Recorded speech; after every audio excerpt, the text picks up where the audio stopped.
Aaron Ramsdale returns to Emirates Stadium, concern over Jurrien Timber's fitness. Merino set to get his first Premier League minutes.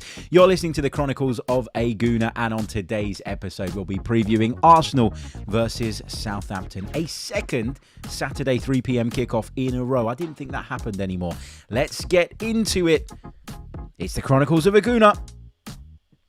Hey everybody, how are we all? I refuse to say hope you're good, hope you're well.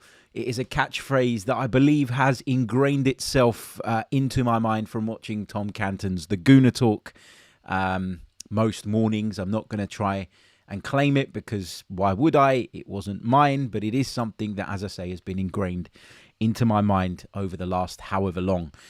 So I'm going to make a conscious effort to stop saying that because I don't fancy having any legal battles on my hands or anything like that. So we're going to bin that phrase off and we're going to go with a new one. Not decided just yet what that new phrase will be. If you've got any suggestions in the chat, keep them clean. I will take them on board. But we need to come up with one.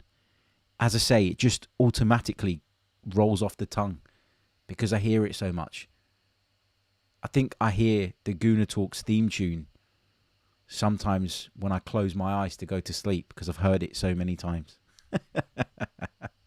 Anyway, I can't even speak. Hope everybody is having a good Friday so far. The sun is shining in North London, but I tell you what, it's a bit chilly. It's not very warm at all. Hopefully things warm up a bit later on in the day. And hopefully it's a bit warmer tomorrow when we make our way down to Emirates Stadium for the clash between Arsenal and Southampton. The last of a run of away games. I told you I can't talk this morning. Home games that we've had now. It's been great fun. I always appreciate the fact that the trips to the Emirates Stadium are so short. When I've been through a phase where we've been traveling up and down and going to all different places. So a game at home is always welcome to me, especially a Saturday 3 p.m. one. But I guess the big story around this game and the narrative that will be peddled, of course, is the return of one Aaron Ramsdale, who, of course, left the club in the summer transfer window after being displaced by David Raya. A decision that sparked a lot of controversy at the time. A decision that, if we're being brutally honest, not everybody agreed with. And it's taken some time, I think, for people to understand, A, why Mikel did it, and B, David Raya's qualities.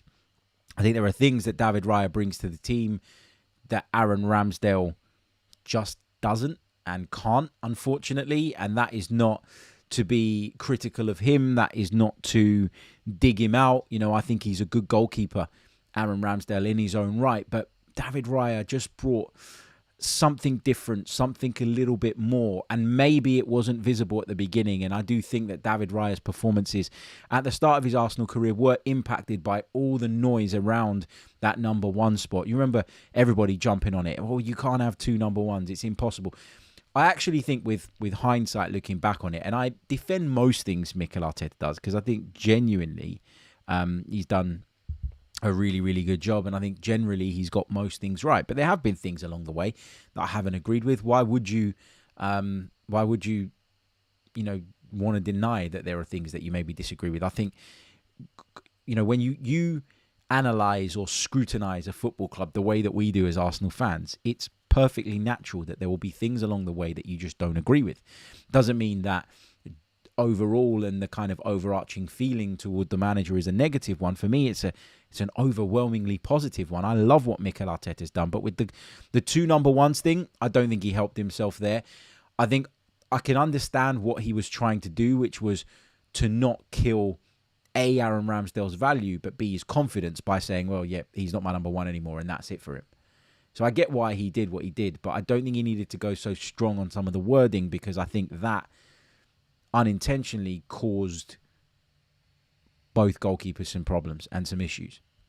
I think when you look at sort of the way that Raya commands his box now and comes out and catches crosses, and he seems to do it when we're under pressure and when we need it most, you can see one example of what he brings that maybe Ramsdale doesn't. I do think his distribution is better. I do think he makes less of those silly passes out from the back.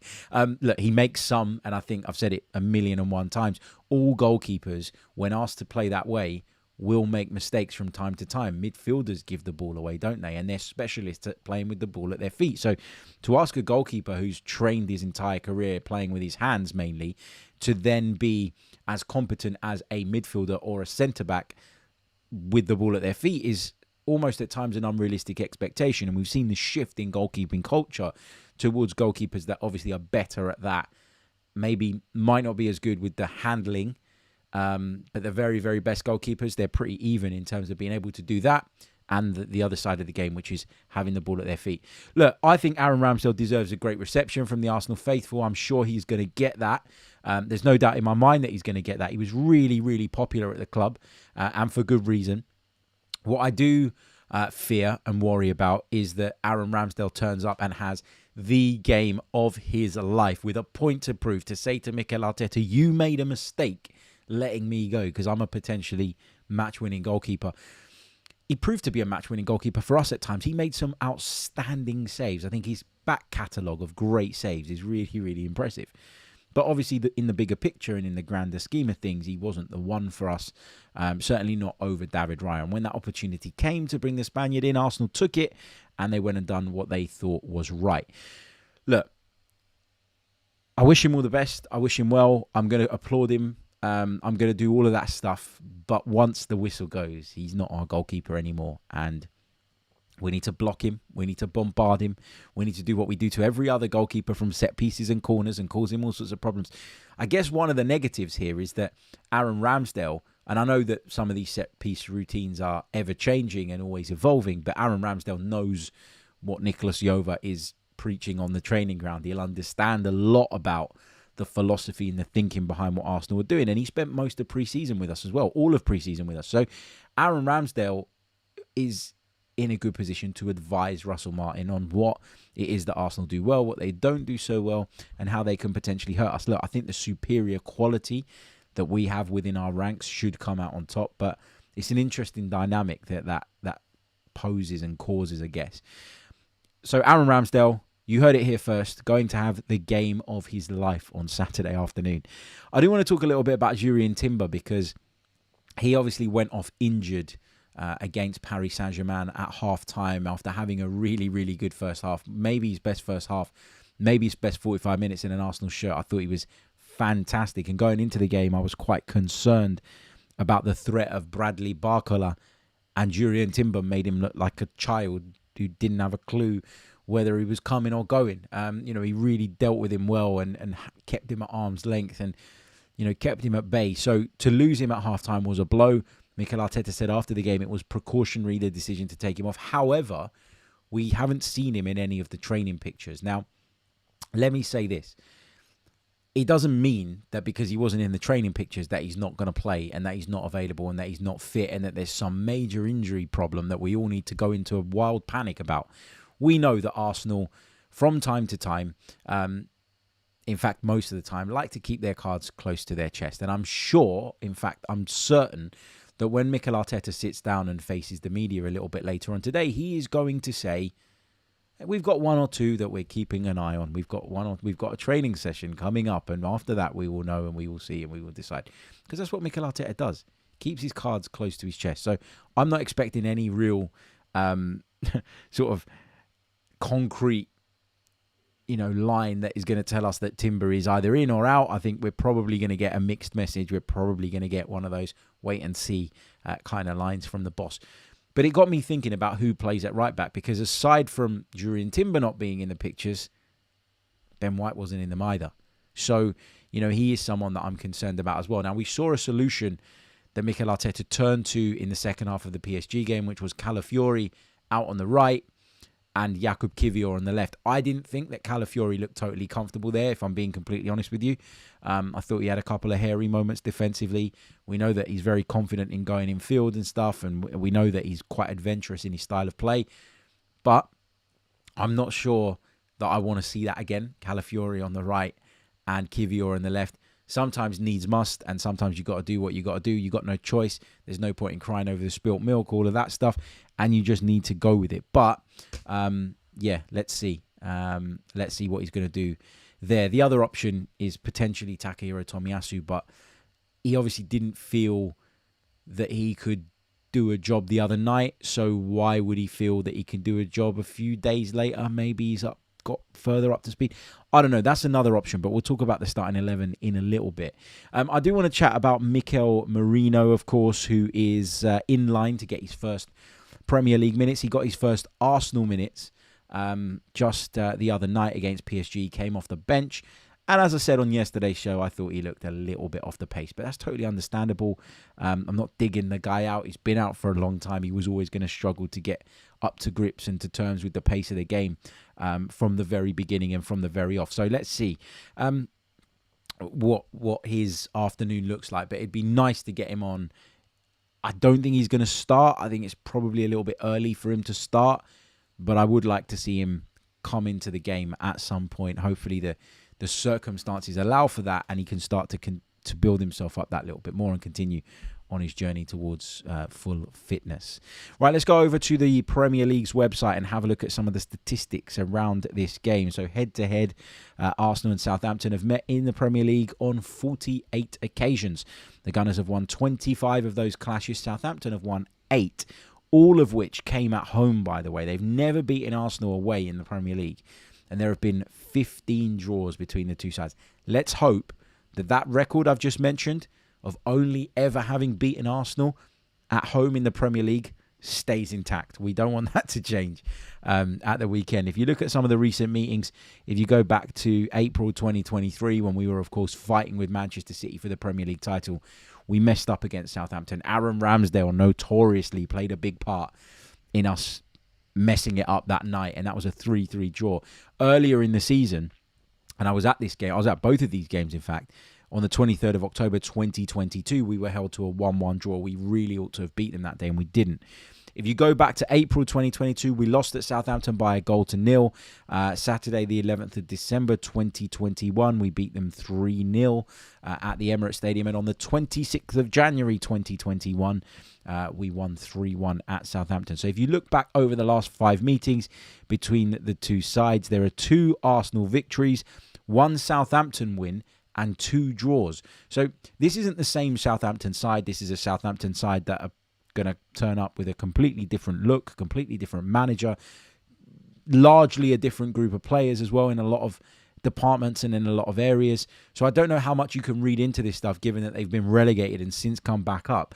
But we haven't got the greatest of records against Southampton in the last 5 meetings between the two sides. So they're a team that my heart tells me I should be wary of, but my head tells me I shouldn't, because they've been really poor at the start of this season. Defensively, they've got nothing about them. They try and play this really brave, open style of football that Russell Martin is adamant is the way forward for them. I think they're going to end up maybe even bottom of the table come the end of the season. But it's the Premier League and anything can happen, so let's not get complacent. Let's not get arrogant. Form guide, you can see Arsenal have won 3 of their last 5 in the league. There was a 2-2 draw away at Manchester City and an underwhelming 1-1 draw at home to Brighton and Hove Albion on our 3rd game of the season. So yeah, the fact that one of those draws was Man City, the context around it, we were down to 10 men, etc., etc. I'll take that one. I'm fine with that one. The Brighton draw, though, just looks like a bit of a blotch on our record, doesn't it? Really, really disappointed with that one. Southampton have only picked up 1 point in their last 5 games. They lost at home to Forest, away at Brentford, away at home, I beg your pardon, to Manchester United, before drawing 1-1 with Ipswich at home and then losing in that South Coast derby on Monday night at Bournemouth by 3-1. There have been spells, and I saw the game against Bournemouth, and I saw parts of the game against Manchester United, and there were spells in the game where Southampton actually looked quite good. But the problem is that they don't seem to pack enough of a punch when they get into those areas, when they create those situations, and as a result, they don't get their noses in front. They can't revert into a slightly more pragmatic way for the remainder of the game, that like you can if you get a lead. But I don't know if that's in their nature anyway, so maybe it's a bit of a kind of false criticism, but they're just lacking something for me, Southampton. I mean, if you look at that, right, They've scored 1, 2, 3 goals in those 5 games. It's not a great deal for a team that are really attack heavy in terms of their focus. You would expect more. They're conceding way too many. They conceded 1 against Forest, 3 against Brentford, 3 against Manchester United. So that's 7, 8, 11 goals in 5 games. Defensively, they can be got at. And I want Arsenal to go out there and put them to the sword nice and early. That's what needs to happen. If you look at their season so far, position 19th in the table. We're in 3rd at the minute. They've not won a game yet. They've only picked up 1 point. It was that 1 draw that we mentioned. They've lost 5 so far. On average, they're not even scoring a goal per game. They're conceding on average 2 goals per game. They haven't kept a clean sheet all season. They create some chances, but 1.5 chances created per match. Big chances, that is, when you're supposed to be this swashbuckling, free-flowing side. It is underwhelming, isn't it? It really, really is. Top player stats, Arsenal killing it here. Goals, Kai Havertz leads the way with Premier League goals. He's got 3 now. Gabby Magalhaes's got 2. Leandro Trossard joint second with him on 2 as well. In terms of assists, Bukayo Saka way out in front on 5. Adam Lallana's got a couple, which puts him in joint second with Gabriel Martinelli. When it comes to tackles, it's the 2 Arsenal boys leading the way. Saliba, Partey and Flynn Downs comes in at 3rd for Southampton. Let's turn our attentions then to what the team might look like at the weekend, because I've left some blank spaces on my team sheet because I can't figure out what I would do in certain positions. So assuming that that Timber is out and that Ben White is out, I don't know if Tomiyasu is at a point where you can throw him in to start a Premier League game. I'm just not sure about that. I don't know how long he's been back in training for, because Arsenal sometimes have players back training way before we even find out about it. I don't know whether he's up to speed. I don't know if he's going to break down again if you push that intensity level too high, because he's someone that constantly breaks down. He's got hamstrings or groin muscles, whatever it is that constantly causes him problems, like cheese strings. They're really, really bad, and it's a constant issue with him. I think the players I've mapped out are the players that I would definitely start. So Raya in goal for sure. Saliba and Gabriel at centre-back for sure. Calafiori will be in the team. But whether he has to convert over to left-back, I'm not sure. Let's just say that White and Timber are out, because I think that's probably the most likely outcome from what I understand right now. I think Calafiori probably will go over to right-back, and that would mean a start for Arsenal's Polish international defender at left-back. Jakub Kiwior. Now, given that Calafiori will probably spend a lot of his time inside in midfield, and that Kiwior, being a centre-back by trade, can just shuffle across with the other guys and make that back three, we're probably going to have a lot of the ball. I think that's okay. I don't think it's the end of the world in this particular fixture. I think it's something that we can cope with, and it's something that we can live with. Does it affect our attacking balance? A bit. I think having Calafiori at left-back has really helped us when it comes to rediscovering a bit of balance in attack in the absence of Martin Odegaard, who hopefully could be back after the international break. Everyone else is a shoo-in for me. Trossard and Havertz have developed this incredible pairing. Really good partnership between them. They're playing like a front two at the moment. Havertz does drop off and support the midfield when he needs to, but I've been really pleased by what I've seen of him, so I want him to continue in that area. And Trossard is impacting football matches too. Saka on the right, Partey and Rice is that double pivot. Again, I don't think Merino should start the game, but I think it should be with a view to him coming on at some point. And the player I'm going to go with on the left-hand side is not Gabriel Martinelli. I'd like to give him a rest, and I'd like to bring this man in because I think he deserves the opportunity to start a game in the Premier League now, and that is, for me, Raheem Sterling. I think that Raheem Sterling is also a very, very intelligent footballer.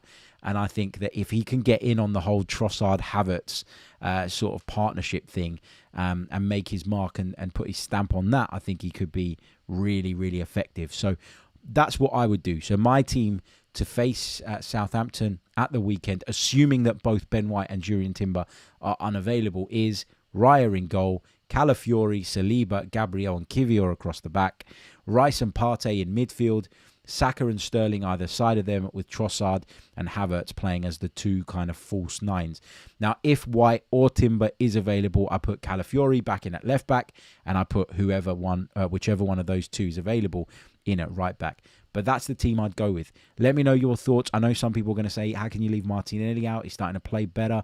He's starting to impact games. I just think he's played a lot of minutes, and I don't think it's a bad thing ahead of the international break to give him a bit of a breather, given that he'll probably end up travelling halfway across the world to play in some meaningless game and fly back at the 11th hour ahead of our return to Premier League football. So to use Raheem Sterling, who isn't going to be involved in any internationals by the looks of it, would be a good idea in my opinion. And I think he deserves a chance. So that's what I'm going with. Calafiori, Saliba, Gabriel and Kiwior across the back, Partey, Rice in midfield, Sterling and Saka on the flanks, Trossard and Havertz in attack. And as for my prediction, guys, I'm going to go for a good old-fashioned 3-0 to the Arsenal. I think that we're going to be comfortable winners. I think that we are going to find spaces in between the lines against the Southampton side that will try and press us aggressively. I think we've got that ability to go long, as we've seen recently, but we've also got the ability to shut a team down that does enjoy playing out from the back, or does maybe not enjoy. I couldn't possibly know that they enjoy that, given the way it's gone for them so far this season, but it's a team that are adamant that's what they're going to do, and that's the way they're going to play things. So, yeah, I think we can press high at times. I think if we want to go long and be that bit more direct, we can do that as well with these players in this team. We have those options. We have those strings to our bow. And, yeah, I can't wait to see how we get on. Hopefully we can put an emphatic win on the board, and then that way we can go into the international break pretty relaxed and chilled, having done our job, and concentrate on getting some more players back to fitness ahead of the return of Premier League action. So the prediction is Arsenal 3, Southampton 0 from me. Get yours in the live chat. Make sure you've left a like on the video. I can see we're slacking in the likes department at the moment. Subscribe to the channel if you're new. If you're listening on audio, guys, please keep those reviews coming, because, as I mentioned, we lost a bunch of them when we changed platforms, which is really, really annoying. Let me just have a quick... there was a review that I read yesterday that I was really chuffed with, and I want to just give them a shout out. Thank you to the Bristol Gooners, Mark, Joe and Charlie. This is an amazing review. Thank you so much. I'll just read it to you. They say, I'm assuming this is the dad. I'm assuming it's Mark. He says, me and my son started listening to this 3 seasons ago, just as Mikel's Arsenal was starting to show some youthful promise and new standards were being set by the manager. Like ourselves, Harry's always been a supporter of the Arteta project, whilst not completely blind to his occasional failings. And it feels like we've been on a wonderful journey together, watching with pride as our talented young side blossom before our eyes. Harry conveys the same sense of excitement we feel, but it's backed up by first-rate tactical analysis and a calm and reasoned approach. Mostly, he says, yes, fair. To the trials and tribulations of supporting our wonderful club, is engaging, amusing company, and works as hard as anyone in the business, which is why even now his podcast is continually improving. Many thanks for all you do, from Bristol Gooners, Mark, Joe and Charlie. Guys, thank you so much for listening. I really, really do appreciate it. And reviews like that make it all worth it. Because, listen, sometimes when you're podcasting, whether you're live on YouTube or not, right, and obviously you've got the chat popping off and you can kind of see it, you sometimes find it quite difficult to get a read on how your content is going down, because some people will be super critical and they're always the most vocal ones that come in the chat. Some people are really nice in the chat and, have that kind of loyalty to the pod and will always be positive about it.